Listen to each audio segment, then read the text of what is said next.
சந்தோஷமாக இருக்கீங்களா? இந்த நாளுக்காக கர்த்தரை நான் ஸ்தோத்திரிக்கிறேன். ஆண்டவர் நம்மோடு பேசும்படியாக கண்களை மூடி நம்ம ஜெபிப்போம். குயவனே குயவனே படைப்பின் காரணனே, களிமண்ணான என்னையுமே கண்ணோக்கி பார்த்திடுமேன். களிமண்ணான என்னையுமே கண்ணோக்கி பார்த்திடுமேன். அன்பின் ஆண்டவரே, இந்த நாளிலும் கூட எங்களோடு பேசுங்கப்பா. வார்த்தையின் வல்லமையானது எங்கள் மத்தியிலே கடந்து வரட்டும். வார்த்தைக்கு விரோதமாக செயல்படுகிற அனைத்து பொல்லாத ஆவிகளை இயேசுவின் நாமத்தில் கட்டுகிறேன். நீங்கள் பேசுங்க. இயேசுவின் நாமத்தில் ஜெபிக்கின்றோம் நல்ல பிதாவே, ஆமீன். ஹல்லேலூயா, ஹல்லேலூயா. கிருபை நிறைந்த இயேசுவின் நாமத்தினால உங்களுக்கு அன்பின் வாழ்த்துக்கள். இந்த நாளிலும் கர்த்தர் என்னை பலப்படுத்தி மீண்டும் உங்களை பார்க்கும்படி பரலோகத்தின் தேவன் செய்த கிருபைக்காக நான் கர்த்தரை ஸ்தோத்திரிக்கின்றேன். இன்றைக்கு கர்த்தர் உங்கள் அனைவரோடு கூட அவர் பேசுவார். உங்கள் அனைவரையும் கர்த்தர் ஆசீர்வதித்து உங்களை பலப்படுத்தி உங்களை நடத்துவாராக, ஆமீன். இன்று தியானிக்கும்படியாக எடுத்துக்கொண்ட வேத பகுதி ஏசாயா தீர்க்கதரிசி எழுதின புத்தகம் 64ஆம் அதிகாரம் 8ஆம் வசனம். இப்பொழுதும் கர்த்தாவே, நீர் எங்களுடைய பிதா, நாங்கள் களிமண், நீர் எங்களை உருவாக்குகிறவர், நாங்கள் அனைவரும் உமது கரத்தின் கிரியை. இந்த வேத பகுதியிலிருந்து நம்ம எதை தெரிந்து கொள்கிறோம் அப்படின்னு சொன்னால், நம்ம எல்லாருமே களிமண் என்பதை மறந்து போகவே கூடாது. ஏன்னா முதலாவது உண்டாக்கின ஆதாமை கர்த்தர் களிமண்ணை கையில் எடுத்து தான் அவனை உருவாக்கினார். அவருடைய சாயலின்படியே ஆதாமை அவர் உருவாக்கினார் என்பதாக பார்க்குறோம். எல்லா விலங்குகள் பறவைகளெல்லாம் கூட ஒவ்வொன்றையும் ஒவ்வொரு உருவமாக வேறு ஒரு ஷேப்பில் அவர் நினச்சார், உருவாக்கினார். ஆனால் மனிதனை மட்டும் அவருடைய சாயலின்படி எந்த ஒரு வித்தியாசமும் இல்லாதபடி அவர் என்ன செய்தாராம், ஆதாமை உண்டாக்கினார். அப்போ நான் கூட இதை தியானிக்கும் போது நினச்சி பார்த்தேன். அப்போ ஒரு மனிதனை அவர் களிமண்ணால் உருவாக்கணும் அப்படின்னு சொன்னால் எவ்வளோ வேலை, எவ்வளோ களிமண்ணெலாம் அவர் எடுத்து செய்திருப்பார் அப்படின்னு சொல்லி பாருங்கள். அவர் செய்து அவர் ஜீவ சுவாசத்தை இந்த மனிதனுக்குள்ளே அவர் நினச்சார், ஊதினார், அவன் ஜீவாத்துமானான் என்பதாக நம்ம எல்லாருக்குமே நன்றாக தெரியும். பாருங்கள், அப்போ இன்றைக்கு நம்ம பார்க்கக்கூடிய இந்த கேட்கக்கூடிய இந்த காரியத்திலேருந்து நமக்கு என்ன அறிந்து கொள்கிறோம் அப்படின்னு சொன்னால், நீங்களும் நானும் யாரா, ஒரு களிமண் தான். அதனால தான் அந்த களிமண்ணினால் அவர் நம்மளை உருவாக்கினதுனால, நம்மளை சிருஷ்டித்ததுனால நம்ம எல்லாருமே அவருடைய கரத்தின் கிரியை தான். அதான் வேதம் அப்படி சொல்கிறது, அவருடைய கரத்தின் கிரியை தான் நம்ம எல்லாரும். இந்த ஏசாயா தீர்க்கதரிசி என்ன எழுதியிருக்கிறாருன்னா, ஒரு தேவனுக்கும் மனிதனுக்கும் உள்ள ஒரு தொடர்பை குயவனுக்கும் களிமண்ணும் உள்ள ஒரு தொடர்பு போன்றது என்பதாக அவர் நினைச்சார். வேத புத்தகத்தில் அவர் எழுதி வைத்திருக்கிறாரு. அது மட்டும் இல்லை, அந்த ஏசாயா 1ஆம் அதிகாரத்தில் நம்ம வாசித்து பார்த்தோம்னா, ஏசாயா 1ஆம் அதிகாரம் அந்த 5ஆம் வசனத்துலலாம் நம்ம பார்த்தோம்னா அவர் என்ன எழுதியிருக்கிறாரு அப்படின்னு சொன்னால், ஒரு வைத்தியரும் நோயாளிக்குள்ள தொடர்பு எப்படியோ அதே போன்றது அப்படின்னு சொல்லி அதில் எழுதியிருக்கிறாரு. அது மட்டும் இல்லை, ஏசாயா 1ஆம் அதிகாரம் 25 பார்க்கும்போது கொல்லனுக்கும் வெள்ளிக்கும் உள்ள தொடர்பு போல், ஏசாயா 1:18 சலவைக்காரருக்கும் வஸ்திரத்துக்கும் உள்ள ஒரு தொடர்பு போல் அப்படி சொல்லி, அதே 18 பார்க்கும்போது ஒரு வக்கீலுக்கும் ஒரு குற்றவாளிக்கும் உள்ள ஒரு தொடர்பு போன்றது அப்படி சொல்லி, ஏசாயா 5:1 தோட்டக்காரருக்கும் தோட்டத்துக்கும் உள்ளது போல். இந்த எல்லாமே நம்ம பார்க்கும்போது அவர் பரிசுத்தப்படுத்தி உருவாக்கி அவர் என்ன நல்லா கனி கொடுக்க வைக்கிற ஒரு காரியத்தை தான் அங்கே நம்ம குறிப்பிடப்பட்டிருக்கிறது. அவர் கடைசியை சொல்லும்போது ஒரு களிமண், நம்மெல்லாம் களிமண், அவர் குயவன், களிமண்ணுக்கும் குயவனுக்கும் அவர் தொடர்பு படுத்தி அவர் எழுதியிருக்கிறாரு. ஒரு பேருந்து ஒரு உயரமான ஒரு மலைப்பகுதியில் ஒரு நெருக்கமான ஒரு சின்ன ரோட்டில் அந்த பஸ்ஸு போகும்போது ஜனங்கள் உட்காந்துருக்கிறவங்களாம் பயப்படுறாங்க. எப்படின்னா கொஞ்சம் இடுக்கமான பாதை, அங்கேயும் அந்த பக்கமும் இந்த பக்கம் பெரிய பள்ளம், கொஞ்சம் சரிக்கிட்டுனா கூட பள்ளத்துக்குள்ள தான் விழணும். எல்லா பயணிகளும் நினச்சிதாங்கன்னா ரொம்ப பயந்து அங்கே பதற்றத்தோடு இருக்காங்க. ஆனால் ஒரு முன் சீட்டில் ஒரு சின்ன குழந்தை கொஞ்சம் கூட பயப்படாமல், எந்த பதற்றமும் அடையாமல், எந்த சலனமும் இல்லாமல் அமைதியாக சந்தோஷமாக உட்காந்துருத எல்லாரும் பார்த்தாங்க. அங்கே ரொம்ப ஆச்சரியம். உடனே அந்த சின்ன குழந்தைய பார்த்து அந்த சிறுபணியை கூப்பிட்டு கேட்குறாங்க, நாங்கள் எல்லோரும் பயப்படுறோம் இந்த பாதை வழியாக போகிறதுக்கு, நீ மட்டும் இதுலேருந்து பயப்படாமல் இருக்கேன் அப்படி சொல்லி கேட்டோன்னு அந்த பெண் என்ன சொல்லிச்சுதுன்னா, இந்த ஓட்டுநர் யார், எனக்கு இந்த பேருந்து ஓட்டுநரும் எங்கள் அப்பா தான், மற்றபடி அவர் ஓட்டுநரும் அவர் தான், எனக்கு அப்பாவும் அவர் தான். அதனால தான் எங்கள் அப்பா நான் அந்த பஸ்ஸில் இருக்கிறதுனால ரொம்ப கவனமாக பத்திரமாக என்னை கொண்டு அவர் நினச்சிவாங்க, என்னை சேர்ப்பாங்கன்னு சொல்லி அந்த நம்பிக்கை அப்படின்னு சொல்லி அந்த பெண்ணை அழகாக சொன்னாலும் பாருங்கள். அப்போ இன்றைக்கு அருமையானவர்களே, நமக்கும் கூட ஒரு நல்ல குயவனாக மட்டுமல்ல, நல்ல ஒரு தகப்பனாக அவர் இருந்து நமக்கு அவர் செயலாற்றுகிற ஒரு கர்த்தர். அந்த பஸ்ஸில் கூட அங்கே எழுச்சலாம், தவறலாம், அங்கே ஆபத்து வரலாம். ஆனால் ஆண்டவர் நம்மை பாதுகாத்து எந்த ஒரு தவறு நேரிடாதபடி நம்மளை ஒரு பாதுகாக்கிற ஒரு நல்ல குயவன், நல்ல ஒரு தகப்பன். அவர் நல்ல நம்மளை காப்பாற்றுவதில் ஒரு நாள் அவர் தவறவே மாட்டார் என்பதை நம்ம நன்றாக எழுச்சணும், புரிந்து கொள்ளணும். அந்த அவர் நம்ம களிமண்ணாகி நம்ம அந்த குயவனை பார்க்கும்போது நமக்கு என்ன தெரியணும் அப்படின்னு சொன்னால், களிமண் யாரும் விரும்ப மாட்டாங்க. அதனால் அந்த களிமண் என்ன நினைக்கும், எல்லாரும் என்னை கைவிட்டாலும் என்னை ஆண்டவர் மட்டும் என்ன செய்ய மாட்டார், கைவிட மாட்டார். அத்தனை பேர் என்னை தள்ளிவிட்டாலும் தள்ளாத ஒருவர் உண்டு, அவர் என்னை தேடி இருக்கிற நல்ல குயவன் அப்படிங்கிறது அந்த களிமண் நன்றாக என்ன செஞ்சுருக்கிறோம், அறிந்திருக்கோம். இப்போ களிமண்ணாகிய நம்முடைய வாழ்க்கையில் என்ன நிலை, நம்ம எப்படிப்பட்ட நிலையில் நம்ம இருக்கிறோம் அப்படின்னு சொல்லி ஆண்டவருக்கு நன்றாகவே தெரியும். அவர் குயவனாக இருக்கிறதுனால அவருக்கு எல்லாமே தெரியும். ஒரு களிமண்ணின் நிலை எப்படிப்பட்டது அப்படி சொல்லி நம்ம இன்றைக்கி பார்க்க போகிறோம். முதலாவது, பயங்கரமான குழிக்குள் கிடக்கிற ஒன்று. இந்த களிமண் எங்கே கிடக்குமா, ஆழமான ஒரு பயங்கரமான குழிக்குள்ளே தான் இந்த களிமண் நினைச்சது இருக்குது. அப்போ நாமளும் கூட ஒரு நாட்களில் யாரும் தூக்க முடியாத ஒரு பயங்கரமான குழிக்குள்ளே இருந்ததெல்லாம் உண்டு. இங்கே சங்கீதம் 40:2 சொல்லியிருக்கிறது. தாவீது சொல்லியிருக்கிறாரு, பயங்கரமான குழியிலும் உளையான சேற்றிலும் இருந்து என்ன தூக்கி எடுத்து என் கால்களை கண்மலையின் மேல் அவர் நிறுத்தியிருக்கிறார் அப்படின்னு அவர் சங்கீதக்காரன் இந்த சங்கீதம் 40:2 அவர் எழுதியிருக்கிறாரு. யார் காப்பாற்ற முடியாத ஒரு குழிக்குள்ளே இருந்தேன், ஆழமான கிணற்றுக்குள்ளே இருந்தேன். அது ஒரு சாதாரணமான ஒரு குழி இல்லை, மிகவும் ஆழமான ஒரு கிணறு, மிகவும் ஆழமான ஒரு குழிக்குள்ளே தான் இருந்தேன். ஆனால் என் கர்த்தர் என்ன செஞ்சிட்டாரு, என்னை தூக்கி எடுத்தார் என்பதாக தன் அனுபவத்திலிருந்து அவர் என்ன செய்கிறாராம், இப்படி அவர் சொல்லியிருக்கிறாரு. இன்றைக்கு என்னுடைய வாழ்க்கையும் உங்கள் வாழ்க்கையும் அப்படி தான். பயங்கரமான குழிக்குள்ளே யாரும் காப்பாற்ற முடியாத, யாரும் தேடி வராத ஒரு குழிக்குள்ளே தான் நம்ம இருந்தோம். ஆனால் கர்த்தர் நம்மளை தேடி வந்தார். ஹல்லேலூயா, ஹல்லேலூயா.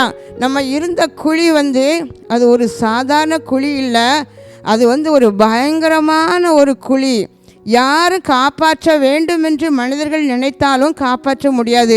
சொந்தங்கள் காப்பாற்ற வேண்டும் என்று முயற்சி பண்ணினாலும் அது காப்பாற்ற முடியாது.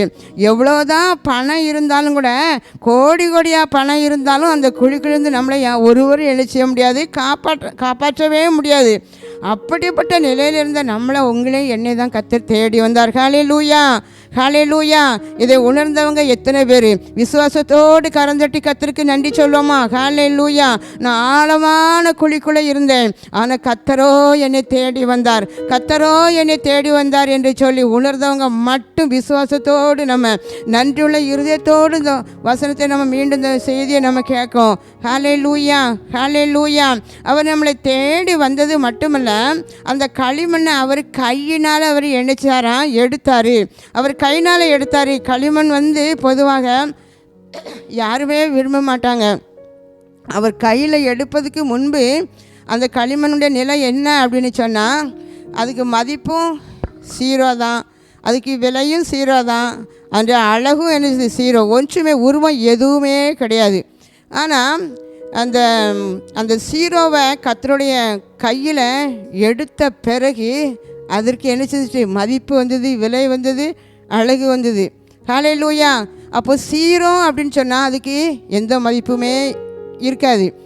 நான் கூட ஒரு நாள் ஸ்கூலில் கணக்கு பாடம் நடத்தும் போது சீரோ அது பூஜ்ஜியம், இதுக்கு மதிப்பே கிடையாதுன்னு சொல்லி நான் அந்த கணக்கு பாடத்தை நடத்தி கொண்டு இருந்தபோது தான் ஒரு மாணவி கேட்டால், நீங்கள் போர்டில் ஒரு சீரோ தானே போட்டிருக்கீங்க, அந்த இன்னொரு சீரோ போட்டால் அதுக்கு மதிப்பு வந்துடும்ல அப்படின்னு சொல்லி கேட்டான். அப்போ தான் நான் சொன்னேன், எத்தனை சீரோ போட்டாலும் அதுக்கு மதிப்பே கிடையாது. பெருக்கல்ல போட்டாலும் மதிப்பே கிடையாது, கூட்டல் கழித்தலில் போட்டாலும் அதுக்கு மதிப்பே கிடையாது அப்படி சொன்னேன். ஆனால் அந்த பிள்ளைங்களுக்கு ஒரு டவுட்டு, 2 0 3 0 போட்டால் மதிப்பு உண்டா அப்படிங்கிற மாதிரி பார்த்தாங்க. அப்போ நான் சொன்னேன்னா, அதுக்கு முன்னாடி 1 போட்டாலும் அதுக்கு என்ன செஞ்சிடும்? சீரோவுக்கு மதிப்பு வந்துடும். அப்போ ஒரு சீரோ 1 போட்டால் 10, 2 சீரோ முன்னால் 1 போட்டால் 100, இப்படி சொல்லும்போது அவங்க என்ன செஞ்சாங்க? ஈஸியாக விளங்குனாங்க.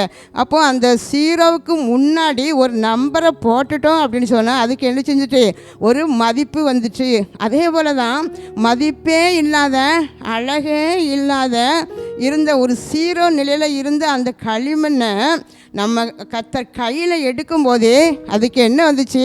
அழகு வந்துச்சு, மதிப்பு வந்தது. ஹல்லேலூயா, ஹல்லேலூயா. ஒரு நாட்களில் நம்முடைய நிலையும் அப்படி தான் பாருங்கள். ஒன்றுமே இல்லாமல் எல்லாமே சீரோவாக இருக்கும்போது தான் கர்த்தர் நம்மளை எண்ணிச்சுதாரா, அவர் தேடி வந்து அவர் கையில் நம்மளை எண்ணிச்சுக்கிறாரா, எடுத்து வைத்திருக்கிறார். ஹல்லேலூயா.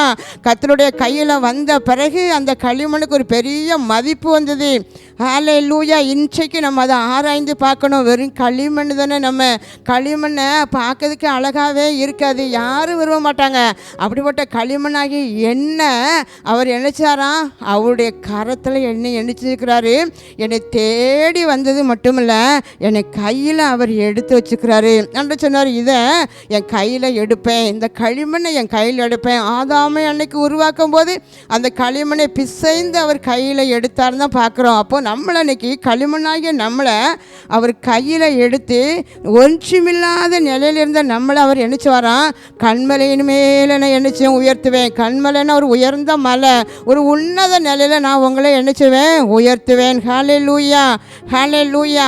யாருமே நம்மளை அறியாட்டாலும், யாருமே நம்மளுக்கு உதவி செய்யட்டாலும், யாரும் நம்மளை காப்பாற்ற முடியாவிட்டாலும் என் தேவன் ஒருவர் நமக்கு இருக்கிறார். அவர் நம்மை தேடி வந்த தேவன், என்னை கையில் அவர் எடுத்து வைத்திருக்கிறார் என்கிற ஒரு விசுவாசத்தோடு நம்ம என்ன செய்யணும்? கர்த்தருக்கு ஒவ்வொரு நாளும் நன்றி சொல்லணும். ஹல்லேலூயா. யாரும் அறியாத உன்னை நன்றாய் அறிந்து தேடி வந்த நல்ல நேசரே, அழகான கண்கள் என்னை கண்டதாலே முடிந்ததென்று நினைத்த நான் உயிர் வாழ்கிறேன்.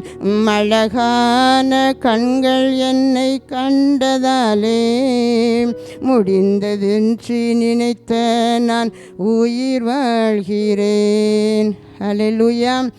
என்னுடைய பண பிரச்சனை மிகவும் பெரியது, என் சரீரத்தில் இருக்கிற வியாதி மிகவும் பெரியது, அது பயங்கரமான, அது குழிக்குள்ளே இருக்கிறேன், அப்படிப்பட்ட வியாதிங்கிற குழிக்குள்ளே இருக்கிறேன், ஒருவர் என்னை காப்பாற்ற முடியலை, எந்த மருத்துவம் என்னை காப்பாற்ற முடியவில்லை என்று சொல்லி நீங்கள் இன்னைக்கு கவலையோடு கூட இருக்கீங்களா?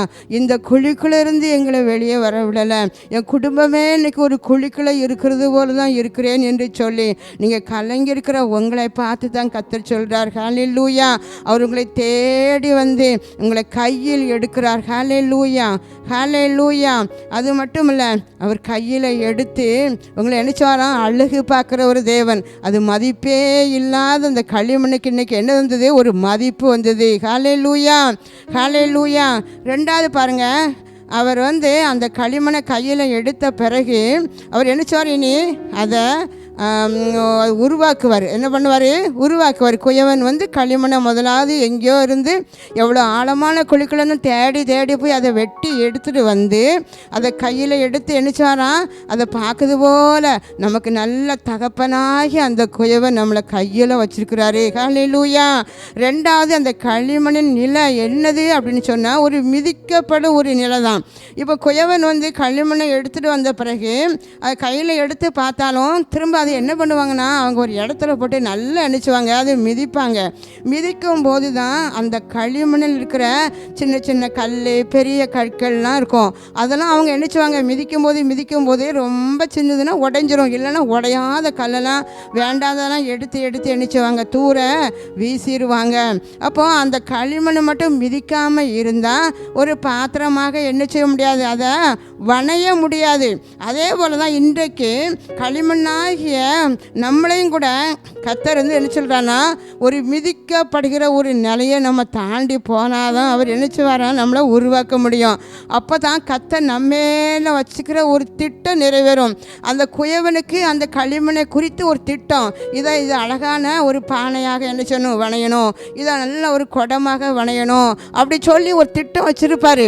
அதே போல் உங்களையும் எண்ணெயை குறித்து கர்த்தர் ஒரு பெரிய திட்டம் வச்சுருக்கிறார். என்னென்னா இந்த களிமண்ணை எப்படிலாம் அவர் என்ன செய்யணும், எந்தென்ன பாத்திரமா நான் இதை வணையணும்னு சொல்லி அவர் ஒரு திட்டம் வச்சுருப்பார். அப்போ நம்மளையும் இன்றைக்கி சில நேரத்தில் நம்ம ஒரு நல்ல உயர்ந்த நிலைக்கு வரணும் அப்படின்னு சொன்னால் நம்ம என்ன இந்த ஏசாயா 64:3 பார்க்குறோம், நாங்கள் எதிர்பார்த்திராத பயங்கரமான காரியங்கள். ஏன்னா நம்ம எதிர்பார்க்கறதுக்கு தகுதியே கிடையாது. களிமண் எதுக்கா ஒரு திட்டம் உண்டா, ஒரு நோக்கம் இருக்குமா, ஒன்றும் இருக்காது. அதே போல் தான் இன்றைக்கி நமக்கு சில காரியத்தை எதிர்பார்க்கறதுக்கு தகுதி கிடையாது. இந்த காரியத்தில் நம்ம எதிர்பார்க்கவே முடியாது. அப்படிப்பட்ட ஒரு நிலையில் தான் நம்ம இன்றைக்கி நினச்சதோம் இருப்போம், அதை உணர்வோம். ஆனால் எதிர்பார்த்திராத காரியங்களெல்லாம் கர்த்தர் நம்ம வாழ்க்கையில் எண்ணிச்சு வரான், செய்வாராம். ஹல்லேலூயா, ஹல்லேலூயா. நம்ம தகுதியை பார்த்து அவர் செய்கிறவர் அல்ல, நமது வசதி வாய்ப்பை பார்த்து அவர் செய்கிறவர் அல்ல, நம்ம படிப்பை பார்த்து அழகை பார்த்து அவர் செய்கிறவர் அல்ல. அவர் நம்ம எதிர்பார்த்திராத நம்ம தகுதியின் அடிப்படையில் தான் நம்ம சில காரியத்தை எதிர்பார்ப்போம். ஆனால் கர்த்தர் அப்படி என்ன சொல்ல அவர் சொல்லலை. ஹல்லேலூயா, ஹல்லேலூயா. அப்போது நம்ம இன்னைக்கு நல்லா இருக்கணும்னா 4 பேர் நம்மளை என்ன செய்யணுமா, நல்ல அவமானமாய் பேசுவாங்களாம், கேவலமான வார்த்தைகளை பேசுவாங்களாம், அவங்க தூசணமாய் நம்மளை பேசுவாங்களாம். அப்படி பேசும்போது நம்ம என்ன செய்வோம், ஆண்டவரை எங்களை இவங்க இப்படிலாம் பேசுகிறாங்க, அவமானமாக பேசுகிறாங்க, கேவலமான வார்த்தை சொல்கிறாங்கன்னு சொல்லி நம்ம யார்கிட்ட கம்ப்ளைண்ட் கொடுப்போம், அப்பாட்ட தான் கம்ப்ளைண்ட் கொடுப்போம். அப்போ அப்பா என்ன சொல்கிறாங்க, நான் தான் அதை நினச்சேன், மிதிக்கிறதுக்கு பெர்மிஷன் கொடுத்தேன், நான் தான் அதை நினச்சேன், அவங்களுக்கு நான் பெர்மிஷன் கொடுத்து உங்களை நினச்சிருக்கேன், நான் பேச வச்சேன், நான் உங்களை மிதிக்க வச்சேன். ஏன் தெரியுமா, அப்படி மிதிச்சா தான் உங்களை ஒரு நல்ல பாத்திரமாக என்ன செய்யும், உருவாக்க முடியும். உங்கள் மேலே வச்ச திட்டத்தை நான் என்ன செய்யணும், நிறைவேற்ற முடியும் அப்படின்னு சொல்லி ஆண்டவர் நம்மளை பார்த்தா இன்றைக்கி அவர் சொல்கிறார். அதனால் என்னைய அவங்க என்னை திட்டுதாங்க, இவங்க என்னை எப்படி தூசணமாக பேசுகிறாங்க, அது எதுக்கு தெரியுமா, உங்களை நல்ல பாத்திரமாக அவர் உருவாக்க, வணைந்து எடுப்பதற்காக. அப்போ இன்றைக்கும் கூட சிலர் வந்து மற்றவங்கள ஏதோ ஒரு அர்த்தம் இல்லாமல் பேசுவாங்க. அப்போ ஒன்றே ஒன்று நீங்கள் தெரிஞ்சுக்கிடணும், நீங்கள் அப்படி பேசுதீங்க, அவங்கள பற்றி அவமானமாக நீங்கள் பேசுகிறீங்க, கேவலமாக பேசுகிறீங்க, தூசணமாக நீங்கள் பேசுகிறீங்கன்னு சொன்னால் அவங்க உயர்த்தப்படுவதற்காக கர்த்தர் உங்களை நினச்சிதாராங்க, பயன்படுத்துகிறார். ஹல்லேலூயா. அதை மட்டும் நீங்கள் மறந்து போகாதங்க. அன்றைக்கி யோனாவை பாதுகாப்பதற்காக கடலில் அழகான ஒரு பெரிய மீன் ஆண்டவர் நினைச்சாராம் உண்டாக்கினார். அப்போ அன்னைக்கு ஒருத்தங்களை உருவாக்கணும்னு நினச்சா யாரோ ஒருத்தங்களை கொண்டு அவர் நினச்சி வரான், அவரை பேசுறதுக்கு பயன்படுத்துவார். ஹல்லேலூயா, ஹல்லேலூயா. அப்போ இன்றைக்கு ஒரு கூட்டம் உங்களை என்ன செய்யும், மிதிக்கும், ஒரு கூட்டம் உங்களை என்ன செய்யும், தூக்கி வீசும். ஆனால் இன்றைக்கி ஆண்டவர் சொல்கிறாரு, யார் என்னச்சுதாலும் நான் உங்களை சேர்த்து கொண்டு கையில் வைத்து உங்களை நான் என்னச்சுவேன், உருவாக்குவேன் என்பதாக சொல்கிறார். ஹல்லேலூயா. அவர் உருவாக்குகிற ஒரு தேவன், அவர் உங்களை என்னையும் உருவாக்கினவர். எதிலிருந்து, களிமண்லேருந்து. மூணாவதாக ஒரு காரியத்தை நம்ம பார்க்குறோம். மூணாவதாக பார்க்கும்போதே அந்த களிமண் வந்து எதுக்குமே பயன்படாது, அது ஒரு சகதி, சேரு, உபயோகமற்றது தான். உளையான சேற்றிலிருந்து நம்மளை அவர் நினைச்சாராம் தூக்கி எடுத்த ஒரு தகப்பன். அப்போ உபயோகம் இல்லாத பொருளை உபயோகப்படுத்துவது கர்த்தருடைய காரம்தான். யாத்திராகமம் 2ஆம் அதிகாரம் 3ஆம் வசனத்தில் நம்ம வாசித்து பார்த்தோம்னா அங்கே இந்த நாணலை கூட ஆண்டவர் நினைச்சல விட்டு வைக்கலை. ஏன்னா நாணல் எதுக்குமே பயன்படாது. அதை வச்சு ஒரு கட்டிலோ ஒரு கதவோ ஜன்னலோ எதுவுமே செய்ய முடியாது. அதில் உள்ள இதை வச்சு எதுவும் யூஸ்லெஸ் அது. அப்போ அதை நம்ம நெறிந்த நாணலை முறிக்காதவர் அப்படி சொல்லி வசனம் சொல்லியிருக்கு. நெறிஞ்சு லேசுக்குள்ள அது நெறிஞ்சிரும் பாருங்க. அதனால் அது எதுக்குமே அது யூஸ் ஆகாது. ஆனால் அந்த நாணலையும் கர்த்தர் விட்டு வைக்கலையே. அன்றைக்கு கூட யாத்திராகமம் 2ஆம் அதிகாரம் 3ஆம் வசனத்தில் பார்க்கும்போது அந்த மோசைக்கு வந்த பிரச்சனை, அவன் சிறு பையனாக இருக்கும்போது அந்த மோசையை அவங்க அம்மா நினச்சிதாங்க ஒரு பெட்டிக்குள்ளே வச்சு அந்த நைல் நதி கரையில் நாணலுக்கு உள்ளுக்குள்ளே தான் நினச்சிதாங்க அதை பெட்டி வச்சுட்டு வந்தாங்க. அப்போ ஒன்றுக்கும் உதவாத நாணல் தான் அன்னைக்கு அந்த பெரிய பிரச்சனையில் அந்த மோசை இருந்ததை மோசை சுமந்த ஒரு நாணலாக கர்த்தர் பயன்படுத்தினார். ஹல்லேலூயா, ஹல்லேலூயா. இன்றைக்கி நீங்களும் கூட நினைக்கலாம் நான் ஒன்றுக்குமே உபயோகம் இல்லை அப்படி சொல்லி. உபயோகம் இல்லாத அத்தனை பேருக்கும் கர்த்தர் ஒரு சித்தத்தை வைத்திருக்கிறாரு. ஒரு சித்தம் ஒன்று உண்டு. அப்போ இன்றைக்கி நான் உபயோகம் இல்லை, நான் பிரயோஜனம் இல்லாதவன், என் குடும்பத்துக்கு நான் பிரயோஜனம் இல்லை, நான் வேலை பார்க்குற இடத்துல நான் பிரயோஜனம் இல்லை, எதுக்குமே ஊழியத்தில் நான் பிரயோஜனம் இல்லை, இப்படி நீங்கள் பிரயோஜனம் இல்லை, பயனில்லை நீங்கள் நினைக்கிங்க. ஆனால் ஆண்டவருக்கு சொல்கிறாரு உங்களை குறித்து ஒரு பெரிய தேவ சித்தத்தை நான் என்ன செஞ்சுருக்கிறேன், நான் வைத்திருக்கிறேன். அந்த சித்தம் ஒரு சாதாரண சித்தம் கிடையாது, ஒரு சாதாரண நோக்கம் கிடையாது. பெரிய பெரிய காரியத்தை நீங்கள் எதிர்பாராத ஒரு காரியத்தை நான் உங்கள் வாழ்க்கையில் செய்வேன் என்று கர்த்தர் உங்களை பார்த்து தான் அவர் சொல்கிறார். ஹல்லேலூயா, ஹல்லேலூயா. ஆமாம், நான் ஒன்றுக்கும் உதவாதவா அப்படின்னு சொல்லி நீங்கள் என்ன செய்யக்கூடாது, மனம் அடிந்து சோர்ந்து போகக்கூடாது. அன்னைக்கு அந்த நாணலை அந்த மோசையை சுமக்கிற ஒரு மரமாக கர்த்தர் நினைச்சாராம் பயன்படுத்தினார். பலமாக கர்த்தர் நினைச்சாராங்க பயன்படுத்தினார். அப்போ இன்னைக்கு ஆண்டு சொல்கிறாரு உங்களை தான் ஆண்டு மனந்து கொண்டு போய் நான் எதுக்குமே நான் பயன்படாதவா உபயோகம் இல்லாதவன் அப்படிலாம் நீங்கள் நினச்சிட்டு இருக்கீங்களா? உங்களை தான் ஆண்டு சொல்கிறாரு உங்களை நான் பலப்படுத்தி நான் உற்சாகப்படுத்துவேன், அநேகரை சுமக்க வைப்பேன். அந்த நாணல் எப்படி அந்த மோசையை சுமந்ததோ அதுபோல் நான் உங்களை நினச்சுவேன், நான் சுமக்க வைப்பேன். எப்போது முடியலை என்று சொல்லுதீங்களோ கர்த்தருடைய பலத்தை உங்களுக்கு தந்து நான் நினச்சி உங்களை சுமக்க வைப்பேன். ஆவிக்குரிய வாழ்க்கையிலும் கூட உங்கள் ஜெபம் அநேகரை சுமக்கும். சில எதுவுமே செய்யட்டால் நல்லா ஜெபிப்பாங்க, மற்றவங்களுக்காக நல்ல ஒரு ஜெபிக்கிற அனுபவம் உண்டு. நான் அப்படிப்பட்ட ஒரு ஜெபிக்கிற அனுபவம் உங்களுக்கு இருக்கும்னா உங்கள் ஜெபத்தினால நீங்கள் மற்றவங்களை என்ன செய்தீங்க, நீங்கள் சுமக்கிங்க என்பதை மறந்து போகாதுங்க. உபவாசம் மற்றவங்களை என்ன செய்யும், குடும்பத்தை சுமக்கும், பிள்ளைகளை சுமக்கும், இந்த ஊழியத்தை சுமக்கும். அப்போ இன்றைக்கி நீங்கள் எடுத்துகிற தீர்மானம் மற்றவங்களை சுமக்க வைக்கிறது. உங்கள் அழைப்பு அது என்ன மற்றவங்களை சுமக்கிறது. ஹல்லேலூயா, ஹல்லேலூயா. அப்போ கர்த்தர் முதலாவது உங்களை தேடி வந்தார். தேடி வந்தது மட்டுமில்ல உங்களை அவர் கையில் எடுத்து ஒரு அழகான ஒரு பாத்திரமாக கர்த்தர் உங்களை வணைந்து எடுத்திருக்கிறாரு. அப்புறம் அவர் வணைந்து எடுத்த பாத்திரம் ஒரு நாளும் பிரயோஜனம் இல்லாமல் என்ன செய்யாது, போகவே போகாது. என்ன திட்டத்தோடு என்ன தீர்மானத்தோடு இந்த பாத்திரத்தை கர்த்தர் வணைந்தாரோ அதற்கே கர்த்தர் நினைச்சுவாராம் அவர் பயன்படுத்துகிற ஒரு கர்த்தர். ஹல்லேலூயா, ஹல்லேலூயா. உங்களை அவர் நினைச்சுவாராம் நல்ல ஒரு அழகான நேர்த்தியான இடத்துல நல்ல பாத்திரமாக அவர் உங்களை வணைந்து எடுத்து உருவாக்கி அழகான நேர்த்தியான ஒரு இடத்துல நான் உங்களை நினைச்சிருக்கிறேன், சேர்த்து வைத்திருக்கிறேன் என்று கர்த்தர் சொல்கிறார். ஹல்லேலூயா, ஹல்லேலூயா.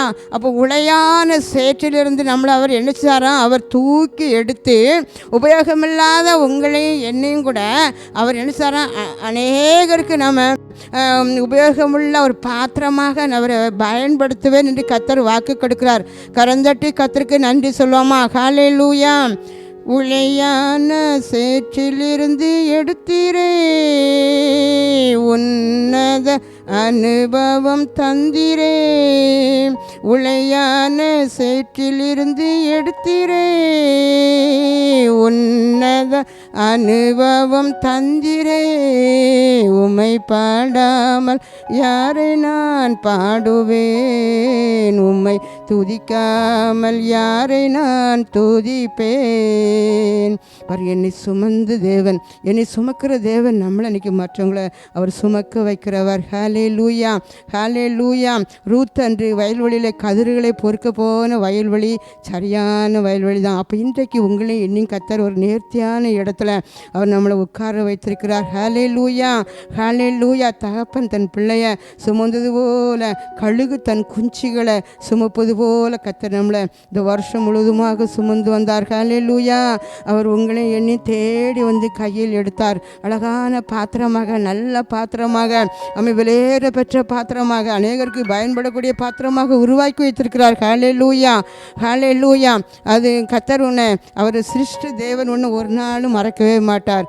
உன்னை சிருஷ்டித்தவர் உன்னை மறப்பாரோ, உன்னை உண்டாக்கினவர் கைவிடுவாரோ. கலங்கிடும் மாந்தரே கண்ணீரை துடைத்திடு, கவலையை விட்டு விட்டு வா, இயேசுவை பின்பற்றி வா. அன்பின் ஆண்டவரே, நீங்கள் ஆண்டவர் இன்றைக்கி உங்களோடு என்னோடு பேசினார். கண்களை மூடி நம்ம ஜெபிப்போமா? அன்பின் ஆண்டவரே, எங்களோடு நீங்கள் பேசினதற்காக நன்றி அப்பா. ஆண்டவரே, ஒன்றுக்கு உதவாத எங்களை, களிமண்ணாக எங்களை ஆண்டவரே நல்ல பாத்திரமாக இன்றைக்கு உருவாக்கி வைத்து அநேகரை சுமக்கிற ஆண்டவரே ஒரு பாத்திரமாக எங்களை வைத்திருக்கிறதற்காக உமக்கு நன்றி அப்பா. ஆண்டவரே உமக்கு ஸ்தோத்திரம். அநேகருக்கு சாட்சியாக நீங்கள் கூட எங்களை வைத்திருக்கிறதற்காக உமக்கு நன்றி செலுத்துகிறேன். இந்த வார்த்தை கேட்ட ஒவ்வொரு பிள்ளைகளுடைய வாழ்க்கையில் நீங்கள் இடைப்பட்டதற்காக உமக்கு நன்றி செலுத்துகிறேன். ஆண்டவரே, நல்ல ஒரு குயவனாகவும் நல்ல ஒரு தகப்பனாகவும் இருந்து எங்களை செயலாற்றி வருகிறதற்காக நன்றி. தகப்பன் தன் பிள்ளையை தோள் மேலே சுமப்பது போல் ஆண்டவரே ஒவ்வொரு நாள் எங்களை சுமந்து வந்ததற்காக உமக்கு நன்றி அப்பா. கழுகு தன் குஞ்சுகளை சுமப்பது போல் எங்களை ஆண்டவரே உங்கள் தோள் மேலே வைத்த ஆண்டவரே எங்களை சுமந்து வந்தபடியாக உமக்கு நன்றி செலுத்துகிறோம். ஆண்டவரே, ஆவியானவரே, ஒன்றுக்கு உதவாத எங்களை, ஆழமான படுகுழுக்குள்ளே இருந்த எங்களை கரத்தால் கையை நீட்டி எங்களை தூக்கி எடுத்தீரே, உமக்கு நன்றி செலுத்துகிறோம். ஆண்டவரே அப்பா, நம்முடைய கையில் வைத்து ஆண்டவரே எங்களை அப்பா நீர் ஆண்டவரே எங்களை தேடி வந்து கையில் எடுத்து எங்களை உருவாக்கினதற்காக நன்றி செலுத்துகிறேன் அப்பா. ஆவியானவரே, ஒவ்வொரு குடும்பத்துக்குள்ளே இறங்கி வந்ததற்காக நன்றி. ஒவ்வொரு பிள்ளைகள் மேலே ஆண்டவரே நம்முடைய வார்த்தையின் வல்லமையானது கடந்து வந்ததற்காக உமக்கு நன்றி செலுத்துகிறேன். ஆண்டவரே, ஆவியானவரே, இன்று முதல் உங்களை ஆசீர்வதிப்பேன் என்று சொன்னேன். எங்கள் பிள்ளைகளை ஆசீர்வதிக்க நாளாக இருக்கட்டும். சத்ருவின் வேர் அறுக்கப்படுகிற நாளாக எங்கள் பிள்ளைகளுக்கு இது இருக்கட்டுமே ஆண்டவரே. உங்கள் தெய்வீக ஆசீர்வாதம் எங்கள் பிள்ளைகள் மேல் நிறைவாக இருக்கட்டுமே ஆண்டவரே. பலத்தின் மேலே பலன் கொடுத்து பாதுகாத்து கொள்ளுவீராக. உடைய வல்லமையானது எங்கள் பிள்ளைகளை ஊடுருவி சென்றதற்காக உமக்கு நன்றி ஆண்டவரே. ஒவ்வொரு நிமிஷமும் ஆவியானவர் எங்கள் பிள்ளைகளை நம்முடைய சட்டங்களை மூடி மறைத்து பாதுகாத்து கொள்ளுங்க. துதி கன மகிமை அனைத்தையும் உங்களுக்கே ஏறெடுக்கிறேன். மீட்பர் இயேசுவின் மூலம் ஜெபிக்கின்ற நல்ல பிதாவே, ஆமேன்.